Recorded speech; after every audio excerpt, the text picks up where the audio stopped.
ঢাকা 11 কোনো মার্কা আছে? ফকিরখালীতে কোনো মার্কা আছে? সবাই বলো হাতের তালি, মুখে বলি, জোর হইল না আরো জোরে। সবাই বলো সবার সেরা এবারে যাবে। আমি আপনাদের কাছে ভোট চাইতে আসি নাই, আমি আপনাদের কাছে দোয়া চাইতে আসছি। আজকে প্রচারণার শেষ দিন, এই শেষ মুহূর্তে আমার কাছে মনে হয়েছে এখানে যারা আছেন প্রত্যেকে আমার মায়ের মতো, আমার মা।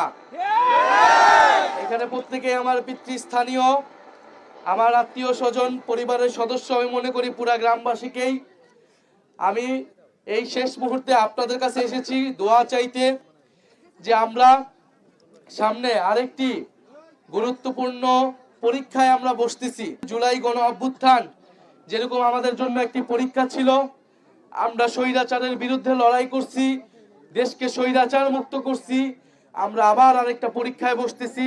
মানুষের অধিকারকে রক্ষা করার জন্য, এই দেশটাকে সামনের দিকে এগিয়ে নিয়ে যাওয়ার জন্য, পরিবর্তন এবং সংস্কারের জন্য এই নির্বাচনে আমাদের জয়ী হওয়া জরুরি।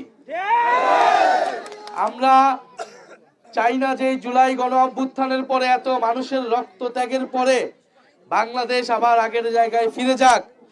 বাংলাদেশে আবার চাঁদাবাজি, সন্ত্রাস, ভূমিদস্যু, ঋণ খেলাপি তারা সংসদে স্থায়ী পাক, তারা সরকার গঠন করুক, এই দেশের টাকা তারা আবার লুটপাট করুক, এই দেশের মানুষের উপর তারা আবার জুলুম করুক। আমরা চাই পরিবর্তন, আমরা চাই সংস্কার। সেই পরিবর্তন এবং সংস্কারের জন্যই 11টি দল আমরা ঐক্যবদ্ধভাবে নির্বাচনে অংশগ্রহণ করছি। আপনারা আমাদের জন্য দোয়া রাখবেন, যাতে আমরা ন্যায়ের পথে, সৎ পথে, ইনসাফের পথে সামনের দিনগুলোতে কাজ করতে পারি ঐক্যবদ্ধভাবে। এই গ্রামে যখন জুলাই আন্দোলন চলতেছিল, তখনও আমি এই গ্রামে অবস্থান করেছিলাম 2-1 দিন।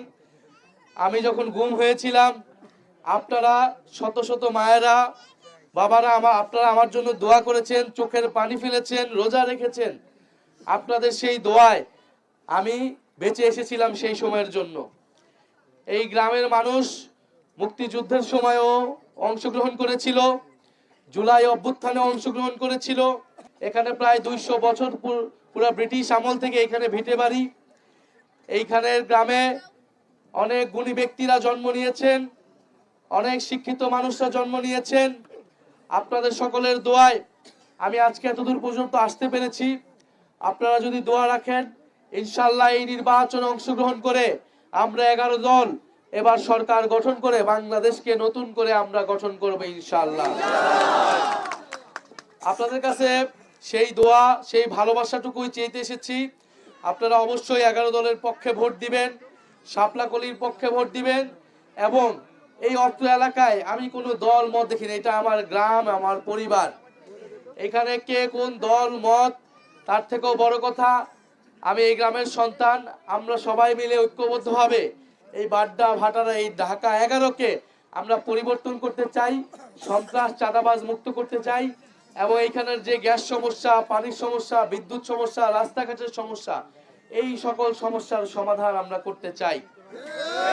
আমি সরকারের এক গুরুত্বপূর্ণ দায়িত্বে ছিলাম কিছু সময়ের জন্য, আমার সৌভাগ্য হয়েছিল, সুযোগ হয়েছিল। আমি হয়তো আপনাদের খেদমত তখন করতে পারি নাই ভালোভাবে। মাত্র 7 মাসের জন্য আমি সুযোগ পেয়েছিলাম। আপনাদের অনেকের হয়তো অনেক অসুবিধা ছিল, আমি সেটা মেটাতে পারি নাই, দেখা সাক্ষাৎ করতে পারি নাই। দেশের জন্য পুরোটা সময় আমাকে নিবেদিত হয়ে থাকতে হয়েছিল। এই জন্য আপনারা আমাকে ক্ষমা করবেন। ইনশাআল্লাহ যদি আমি সুযোগ পাই এবারে নির্বাচনে, ইনশাআল্লাহ আগামী 5 বছর, 5 বছর নয়, আগামী যতদিন আমি বেঁচে থাকবো, এই গ্রামের জন্য, এই ঢাকা 11-র জন্য এবং এই দেশের জন্য আমি চিরকাল কাজ করে যাব।